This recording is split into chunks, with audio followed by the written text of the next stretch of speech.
నమస్తే,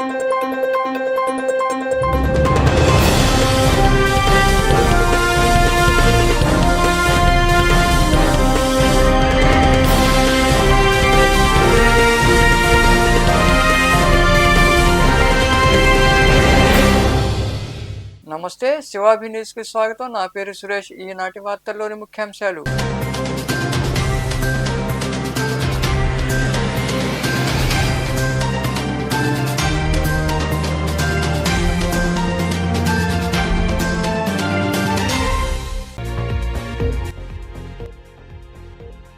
ఆరు నెలల్లో కార్పొరేషన్ పరిధిలోని ప్రతి ఇంటికి స్వచ్ఛమైన తాగునీరు. నెల్లూరు కార్పొరేషన్ కార్యాలయంలో వివిధ శాఖల అధికారులతో సమీక్షా సమావేశం నిర్వహించిన పురపాలక శాఖ మంత్రి పొంగూరు నారాయణ.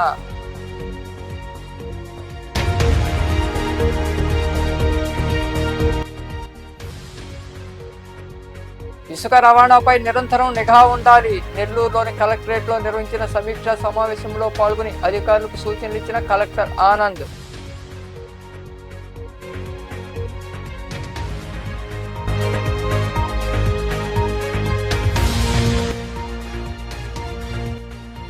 లడ్డూ కల్తీ వ్యవహారంలో సిట్టుకు అన్ని ఆధారాలు అందజేస్తాం. వైవి సుబ్బారెడ్డి హయాంలోనే తిరుమలలో అక్రమాలు. సుప్రీంకోర్టు తీర్పు అనంతరం మీడియాతో మాట్లాడిన దేవాదాయ శాఖ మంత్రి ఆనం రామనారాయణ రెడ్డి.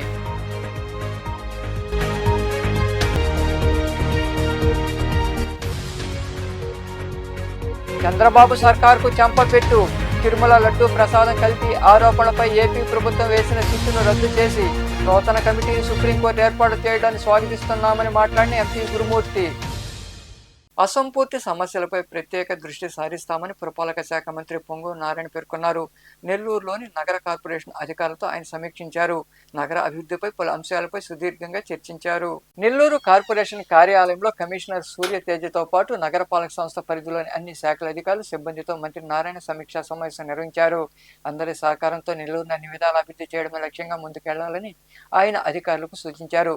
ఈ సందర్భంగా మంత్రి నారాయణ మాట్లాడుతూ నగరంలో పరిష్కారానికి నోచుకున్న సమస్యలపై దృష్టి సారించామన్నారు. రోడ్ల మరమ్మతులు చేపట్టేలా మరో 10 రోజుల్లో టెండర్లు పిలిచి పనులు చేపడతామని తెలిపారు. సింహపురి ప్రజలకు స్వచ్ఛమైన తాగునీటిని అందించే బృహత్తర ప్రాజెక్టు మరో 6 నెలల్లో పూర్తయి కార్పొరేషన్ పరిధిలోని ఇంటింటికి మంచినీటి సదుపాయం కల్పిస్తామని పేర్కొన్నారు. గత ప్రభుత్వ నిర్లక్ష్యం వల్ల నగరంలోని పలు పార్కులు అధ్వానంగా ఉన్నాయని మంత్రి నారాయణ మండిపడ్డారు.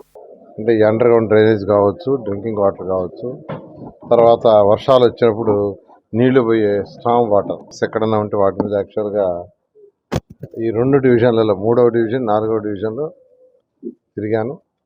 అయితే కొన్ని దగ్గరలో ఏంటంటే డ్రైన్స్ అంటే వర్షం వచ్చినప్పుడు నీళ్లు పోయే డ్రైన్స్ అప్పుడు ప్యాచ్ వర్క్ చేసింది. అప్పుడు 2014-19లో చేసి కొంత వదిలేస్తుంటే అవి అట్నే ఉన్నాయి. యాక్చువల్గా ఇవాళ యాక్చువల్గా అధికారులందరికీ ఇన్స్ట్రక్షన్ ఇచ్చాను. ఇప్పుడే యాక్చువల్గా అధికారులతో రివ్యూ చేశాను. ఇమీడియట్గా ఒక మాస్టర్ ప్లాన్గా, అంటే అంతకుముందు కొన్ని దగ్గర బిట్లుగా చేశారు. ఎవరెక్కడ కెనాల్ అడిగితే ఆ లైన్ చేయటం చేశారు. అలా కాకుండా ఆ 3వ డివిజన్ మొత్తం 4వ డివిజన్ మొత్తం డ్రైన్స్ ఎలా కట్టాలా, స్లోప్ ఎలా కట్టాలా, ఎంత వెడల్పు కట్టాలి, రోడ్డు వెడల్పుని బట్టి డ్రైన్ వెడల్పు ఉంటుంది. ఎందుకంటే రోడ్డు వెడల్పు పెద్దది అంటే హై రైజ్ ఇస్తాం. హై రైజ్ ఇచ్చినప్పుడు ఎక్కువ హౌస్ ఉంటాయి. ఎక్కువ వస్తున్నప్పుడు ఎక్కువ జనాభా ఉంటుంది. అందువల్ల ఎక్కువ అవుట్లెట్ వాటర్ వస్తుంది. ఆ విధంగా యాక్చువల్గా ఇచ్చాను. వాళ్ళు యాక్చువల్గా కూర్చొని డిజైన్ చేస్తున్నారు. అయితే వాళ్ళు 1 వీక్ టైం ఇస్తే 1 వీక్లో దాని మీద టోటల్గా ఒక మాస్టర్ ప్లాన్ చేసి ఆ తర్వాత ఎస్టిమేషన్ చేస్తామన్నారు. వాళ్ళకి ఆ విధంగా టైం ఇవ్వడం జరిగింది.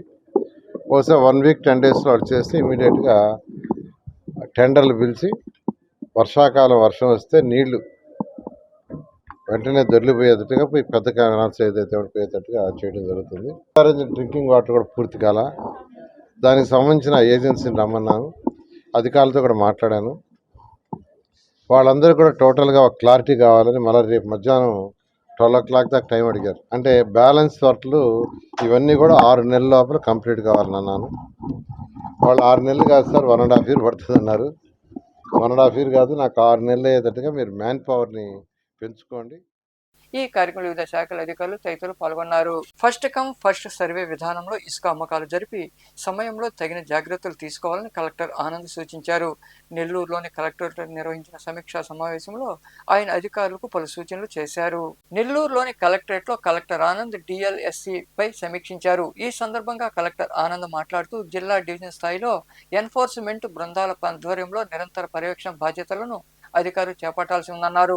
ఆయా స్టాక్ పాయింట్ల వద్ద మండల రెవెన్యూ, స్టేషన్ హౌస్ అధికారి నిరంతర పర్యవేక్షణ ఉండాలని సూచించారు. ఇసుక రవాణా కోసం వినియోగించే వాహనాలు, స్టాకు తీసుకుని వెళ్లే స్థాయి వివరాలు, జీపీఎస్ ట్రాకింగ్ పై దృష్టి పెట్టాలని తెలిపారు. ఇసుక తవ్వకం, లోడింగ్ వంటి అన్ని కార్యకలాపాలు సజావుగా జరిగేలా స్టాక్ యార్డ్ ఇన్ఛార్జీలు బాధ్యత వహించాలని ఆయన వివరించారు. RDOs to identify stockyards. Already stockyard is there. That details may be given to DLSC. Yes, sir. Not as per instruction of NGTs, Supreme Court, High Court. విధంగా చేయాలి. డీసెంటేషన్ Only this may be first.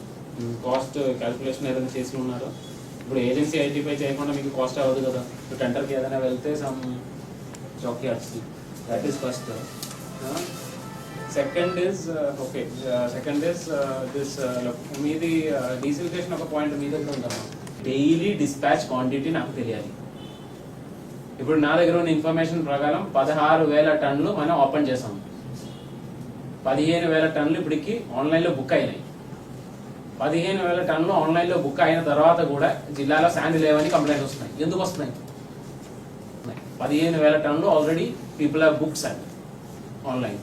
Then why are we getting complaints saying that sand is not there in district? తెలుసుకొని లేదంటే ఆ concerned customers దగ్గర నుంచి feedback తీసుకొని మనం ఆన్లైన్లో బుక్ చేసిన తర్వాత శాండ్ అందట్లేదా, లేదంటే ఈ ఎవరైతే బుక్ చేస్తున్నారో వీళ్ళందరూ ఫ్రాడ్ అయినా మీకు ప్రొడక్షన్ పెంచుకోవడానికి అవుతుందా? ఇంకా ఎంతవరకు చేయొచ్చు డైలీ ప్రొడక్షన్? ఒక్కొక్క చోట్ల 2,000 వరకు వెళ్తాయా? 6,000 టన్స్ డైలీ ప్రొడక్షన్ అవుతాయా? మీరు డిడి మైన్స్ ఈ ఇద్దరు కోఆర్డినేట్ చేసుకొని ఈ డిస్పాచ్ పెరిగిన కొద్దిగా ప్రొడక్షన్ పెరగదు. So if the dispatch is coming daily around 4,000-5,000 ton, production should be సుమారుగా around 4,000-5,000 tons, so that we will have some 40,000-50,000 sand buffer. ఈ సమావేశంలో sub collector Ashutosh Srivastava, DRO Narasimhulu అధికారులు పాల్గొన్నారు. లడ్డూ కల్తీ వ్యవహారంలో సుప్రీంకోర్టు వేసిన సిట్టు ద్వారా వాస్తవాలు వెలుగులోకి వస్తాయని మాకు పూర్తి నమ్మకం, విశ్వాసం ఉందని దేవాదాయ శాఖ మంత్రి ఆనం రామనారాయణ రెడ్డి అన్నారు. సుప్రీంకోర్టు తీర్పు వెలువడిన అనంతరం ఆయన మీడియాతో మాట్లాడుతూ దేశ అత్యున్నత న్యాయస్థానం ఆదేశాలను స్వాగతిస్తున్నామన్నారు. సిట్కు అన్ని ఆధారాలను తాము అందజేస్తామని మంత్రి ఆనం వివరించారు. ప్రజల మనోభావాలకి తగిలిన గాయం మానేటువంటి పరిస్థితి ఉంది. ప్రజల విశ్వాసం కూడా పెరుగుతుందని చెప్పి మరి సుప్రీంకోర్టు ఆ విధమైన ఆదేశాలు ఇవ్వడం జరిగింది. ప్రజలకు నిజాలు చెప్పాల్సినటువంటి వ్యక్తులు ఇవాళ ప్రజల్ని ఇంకా మోసం చేసే ప్రయత్నం చేస్తూ ఉన్నారు. విజిలెన్స్ ఎంక్వైరీ నిలుపుదల చేయండి, మా మీద విజిలెన్స్ ఎంక్వైరీ జరగకూడదని కోర్టుకు పోయిందే నాటి టీటీడీ చైర్మన్గా పనిచేసిన వైవి సుబ్బారెడ్డి. ఆయన ఆలోచనలో తప్పు చేయలేదని అంటే విజిలెన్స్ ఆదేశాలని, విజిలెన్స్ ఎంక్వైరీని ఎందుకు ఆపమన్నారో, కోర్టుకు ఎందుకు వెళ్ళారో మరి ఆయనే చెప్పాల్సిన అవసరం. అలాగే సుప్రీంకోర్టు ఇవాళ తన తీర్పులో వైవి సుబ్బారెడ్డి గారికి ఒక సూచన చేశారు. ప్రజల మనోభావాలతో మీరు ఇబ్బంది పెట్టే పరిస్థితులు తీసుకురావద్దు, అలాగే కోర్టుల్ని రాజకీయ వేదికలుగా మార్చొద్దని చెప్పి విక్రమ్ సంపత్ అనే ఒక భక్తుడు వేశాడు. సుదర్శన్ టీవీ ఎడిటర్ సురేష్ ప్రజా ప్రయోజన వాద్యాలు వేస్తే ధర్మాసనం ఈ ప్రజా ప్రయోజన వాద్యాల మీద విముఖత వ్యక్తం చేస్తూ వారు ఇచ్చినటువంటి సూచన ఏదైతే ఉందో అవి తూచా తప్పకుండా పాటిస్తాం, తప్పకుండా వాటికి మేము స్వాగతం పలుకుతాం. తిరుమల లడ్డూ ప్రసాదంలో కల్తీ ఆరోపణలపై ఏపీ ప్రభుత్వం వేసిన సిట్టును రద్దు చేసి నూతన కమిటీని సుప్రీంకోర్టు ఏర్పాటు చేయడం చంద్రబాబు సర్కార్కు చెంపపెట్టు అని తిరుపతి ఎంపీ గురుమూర్తి అన్నారు. సుప్రీంకోర్టు తీర్పు నేపథ్యంలో ఆయన సోషల్ మీడియా వేదికగా ఓ వీడియోను విడుదల చేశారు. తిరుమలపై రాజకీయ ఆరోపణ చేయవద్దని, తిరుమల ప్రతిష్టను దెబ్బతీసేలా వ్యవహరించవద్దని ఎంపీ గురుమూర్తి వివరించారు. సుప్రీంకోర్టు ఇచ్చిన ధర్మాసనం ఇచ్చినటువంటి తీర్పు కూటమి ప్రభుత్వానికి ఒక చెంపపెట్టు లాంటిది. ఏదైతే మొదటి నుంచి వైఎస్ఆర్ కాంగ్రెస్ పార్టీతో పాటు ఇతర పార్టీలు, దాంతోపాటు హిందూ సంఘాలు ఏదైతే ఆందోళన వ్యక్తం చేశాయో, ఆరోపణలు చేసినటువంటి కూటమి ప్రభుత్వం వేసినటువంటి సిట్ ద్వారా సరైనటువంటి విచారణ జరగదు. ఏదైతే కూటమి ప్రభుత్వాన్ని లీడ్ చేస్తున్నటువంటి చంద్రబాబు నాయుడు గారు ఏదైతే అభిప్రాయాన్ని వెలుబుచ్చారో అదే విధంగా దర్యాప్తు కొనసాగబోతుంది, దీని ద్వారా సరైనటువంటి న్యాయం జరగదు అని ఏదైతే అభిప్రాయపడ్డారో దానికి సమర్థనీయంగా ఈరోజు ఈ దేశ అత్యున్నత న్యాయస్థానం కూడా అదే అభిప్రాయాన్ని వెల్లబుచ్చడం, స్వతంత్ర దర్యాప్తు జరిగే విధంగా సిబిఐ డైరెక్టర్ పర్యవేక్షణలో ఒక 2 సీనియర్ ఆఫీసర్స్ని, అలాగే FSSAI చైర్మన్ ఆధ్వర్యంలో ఒక సీనియర్ ఆఫీసర్స్ని, అలాగే రాష్ట్ర ప్రభుత్వం నుంచి 2 పోలీస్ ఆఫీసర్ని ఉండే విధంగా, అలాగే నిష్పక్షపాతంగా దర్యాప్తు జరిగే విధంగా ఉండాలని సుప్రీంకోర్టు ధర్మాసనం ఇచ్చినటువంటి తీర్పు అన్ని పార్టీలు అంటే వైఎస్ఆర్ కాంగ్రెస్ పార్టీతో పాటు ఇతర సంఘాలు ఏదైతే కోరుకున్నారో అదేవిధంగా జరగడం హర్షణీయం. ఇప్పటికైనా తిరుమల తిరుపతి దేవస్థానం మీద రాజకీయ ఆరోపణలు చేయడం, స్వామివారి ప్రతిష్టని దిగజార్చే విధంగా వ్యాఖ్యలు చేయడం, అలాగే తిరుమల తిరుపతి దేవస్థానాన్ని కక్షాపూరిత రాజకీయాలకి కేంద్ర బిందువు చేసుకోవడం వద్దని. తిరుమల శ్రీవారి బ్రహ్మోత్సవాలు అత్యంత వైభవంగా జరుగుతున్నాయి. బ్రహ్మోత్సవాలకు ముఖ్యమంత్రి చంద్రబాబు సతీ సమేతంగా హాజరయ్యారు. శుక్రవారం రాత్రి ముఖ్యమంత్రి చంద్రబాబు తిరుమలకు చేరుకుని బేడి ఆంజనేయ స్వామి వారికి ప్రత్యేక పూజలు చేశారు. శ్రీవారి బ్రహ్మోత్సవాల సందర్భంగా సీఎం దంపతులు స్వామివారికి ఆలయ మర్యాదలతో పట్టు వస్త్రాలు సమర్పించారు. ఈ కార్యక్రమంలో దేవాదాయ శాఖ మంత్రి ఆనం రామనారాయణ రెడ్డి తదితరులు పాల్గొన్నారు.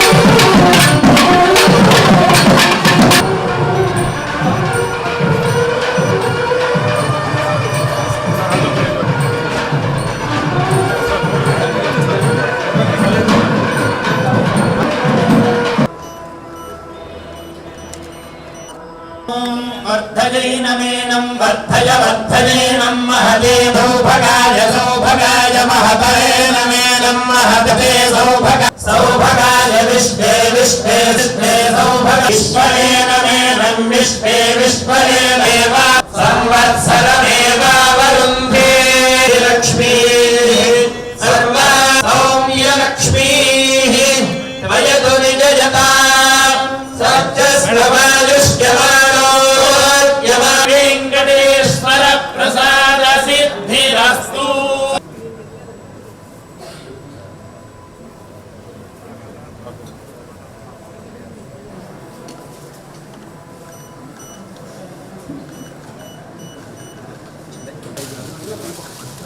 सर रामराज सर सर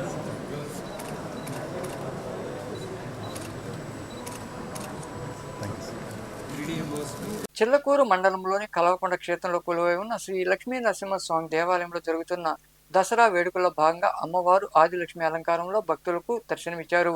ఈ సందర్భంగా ఆలయంలో జరిగిన పూజా కార్యక్రమాల్లో భక్తులు అధిక సంఖ్యలో పాల్గొని అమ్మవారిని దర్శించుకుని తీర్థ ప్రసాదాలు స్వీకరించారు.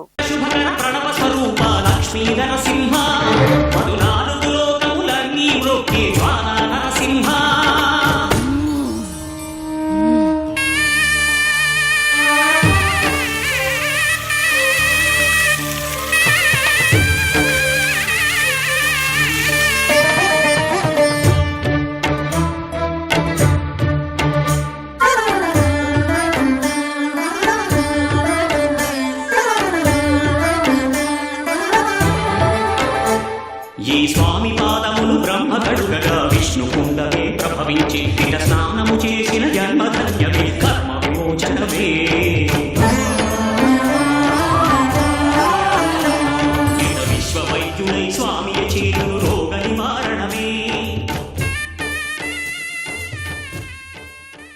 కోట పట్టణంలో వెలసిన శ్రీ కోటమతల్లి ఆలయంలో శరన్నవరాత్రి వేడుకలు వైభవంగా జరుగుతున్నాయి.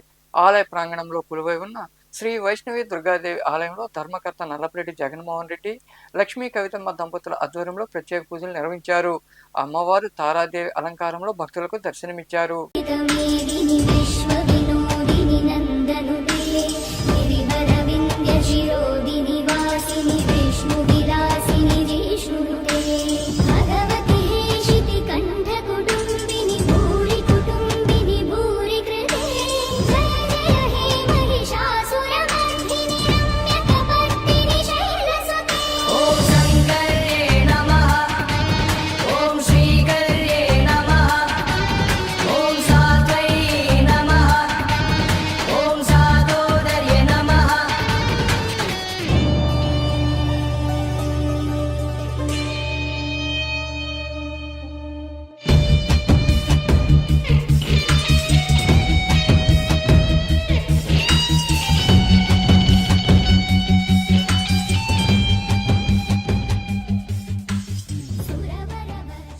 కోట మండలంలోని విద్యానగర్లో వెలసిన శ్రీ విద్యా గణపతి దేవాలయ ప్రాంగణంలో ఉన్న శ్రీ మహాలక్ష్మి అమ్మవారి ఆలయంలో శరన్నవరాత్రి వేడుకలు వైభవంగా జరుగుతున్నాయి.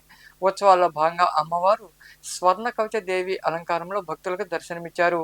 అనంతరం నిర్వహించిన కలశ స్థాప ప్రతిష్ఠ మహోత్సవంలో భక్తులు ఇరుగా పాల్గొని అమ్మవారిని దర్శించుకున్నారు.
వార్తలు ముగించే ముందు ముఖ్యాంశాలు మరోసారి.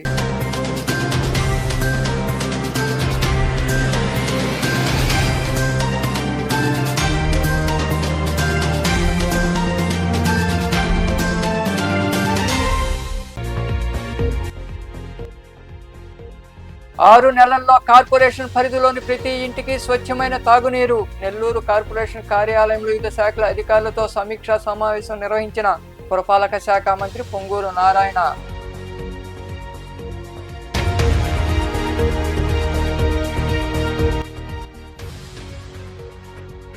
ఇసుక రవాణాపై నిరంతరం నిఘా ఉండాలి. నెల్లూరులోని కలెక్టరేట్లో నిర్వహించిన సమీక్షా సమావేశంలో పాల్గొని అధికారులకు సూచనలు ఇచ్చిన కలెక్టర్ ఆనంద్.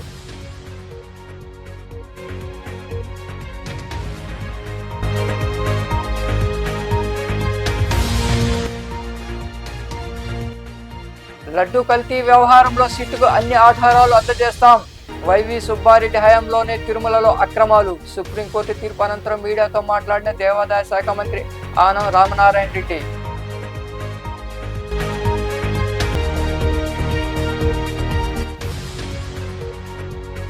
చంద్రబాబు సర్కార్కు చెంపపెట్టు. తిరుమల లడ్డూ ప్రసాదం కల్తీ ఆరోపణలపై ఏపీ ప్రభుత్వం వేసిన సిట్టును రద్దు చేసి నూతన కమిటీని సుప్రీంకోర్టు ఏర్పాటు చేయడాన్ని స్వాగతిస్తున్నామని మాట్లాడిన ఎంపీ గురుమూర్తి. ఈ వార్తలు ఇంతటితో సమాప్తం. తిరిగి ప్రసారమయ్యే శివాభినీసులో మళ్ళీ కలుద్దాం. అంతవరకు సెలవు. నమస్తే.